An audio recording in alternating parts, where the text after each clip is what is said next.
Hi there, this is Tafakari Initiative and welcome to our channel.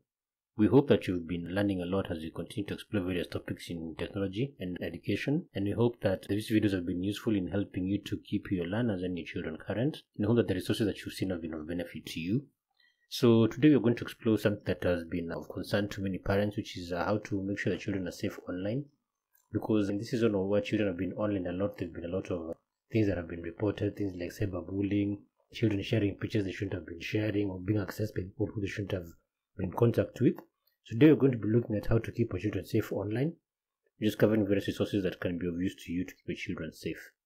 Now, some of the risks that children face online include cyberbullying, inappropriate content, and predators. And all this, depending on where you are globally, any of this might manifest differently, but in cultures that have been online for quite some time, you'll find that cyberbullying is quite a phenomenon, especially when younger children have devices.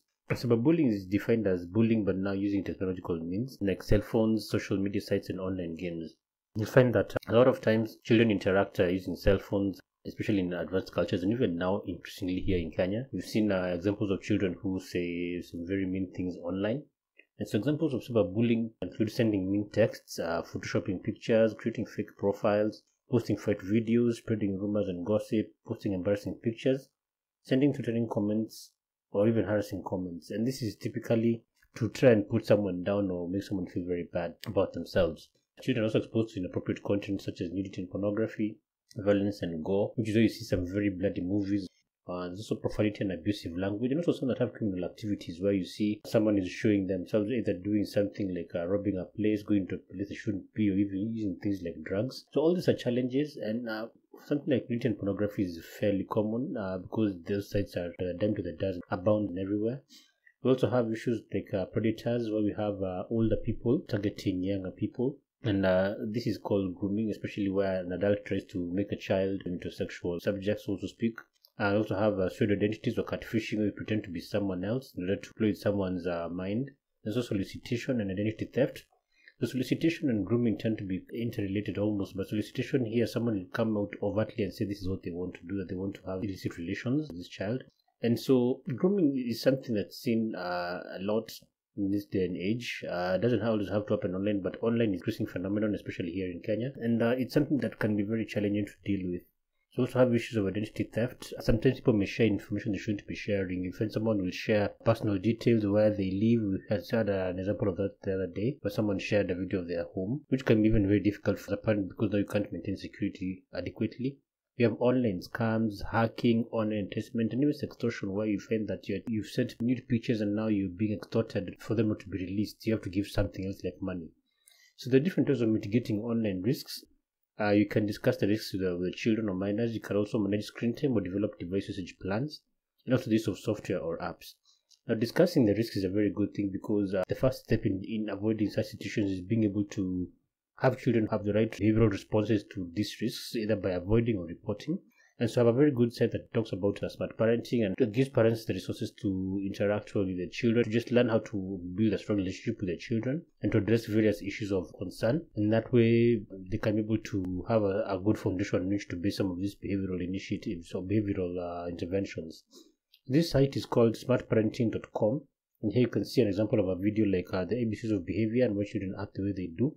So the videos are very interesting. They also even have cartoons. There are different types of graphics and different situations in a family, and then you have a discussion around it. And it's something that you probably will want to look at, and there's various videos there. Yeah, so as you can see, there's something like foundational skills, the sense of behavior change. Yeah, so it's a very wonderful site. It's something that would be of great benefit to you just to have a look at, just to strengthen that basic foundation. Now, the next thing we want to do is to manage screen time or develop device usage plans. This would mean setting a time for when the children can use the apps or when the children can use the devices. We also have using software, and using software is also a very interesting way because we've got passive methods. We also have active methods. So passive methods involve monitoring what is happening on the device without necessarily having some sort of intervention. And then you can monitor the traffic, you can monitor the applications, you can also do key logging, and you can also do location tracking or geofencing. This is you just looking at whatever's happening without necessarily having some sort of intervention. We also have got active methods such as search filtering, website filtering and blocking, application blocking, and screen time limiting. This is where you use specific apps to filter the search terms that some search terms cannot be searched for or generate results. This is where you even filter websites and ensure some websites cannot be shown and they'll be blocked. You can also block particular apps from running on the child's device and also limit the time they're available, such that you can see that during school hours the device will not be available for the child even if they have it. So you use a variety of apps to do this. Antivirus apps tend to be very, very good for doing this. So an example is something like Not on Family. There are no endorsements, by the way, for any of these products that I've gotten. It's just what I found that may be useful. And here we've got a feature list of what this app may have, what it can do, and you can see that some of these features are actually available to run on iOS, on Android, and also on Windows. There you can see web supervision, time supervision, monthly and weekly reports. There's a parent portal. There's also you can also have access requests. You can do an instant lock. So depending on whether you're on Android, on iOS, or on PC. Another interesting piece of software is Kaspersky Safe Kids. So Kaspersky Safe Kids is actually a standalone app made by Kaspersky, and you can see the cost in Kenya shillings. It's supposed to protect the children online and beyond. It's available for different platforms, PC, for iOS, or for Android. And there's various things you can do with it. So it allows you to monitor the screen time, view the location and battery level, and even block bad YouTube search requests, which is some of what I was talking about. So it's actually a very, very robust app. It's something that's pretty versatile.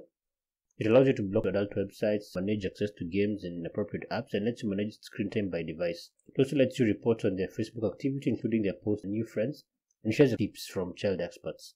So it's a very, very useful piece of software. It's a free version and a paid version, so you want to try that. You can also go for a dedicated app like Studio or Family Time, and they've got these features such as monitoring, call history, contacts. It even has an app blocker, can limit screen time. So you can get dedicated apps for mobile devices, because mobile devices can tend to be a bit challenging because the child is going everywhere with them.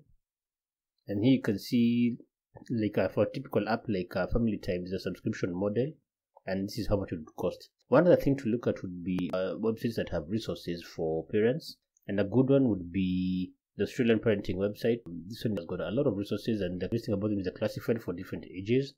You can see from the tab on the top, right, from preschoolers to school age to preteens to teens, grown-ups, and even addresses issues of autism and disability. So it's a very, very nice website. You may want to look at that. And it organizes its content also in terms of topics. It covers issues like cyberbullying as a standalone. So just have a look at it and see what you gain from it. That's it for today. We hope that you've had a good time with us. We hope you've learned a lot and wish you all the best. And as always, stay safe and happy learning.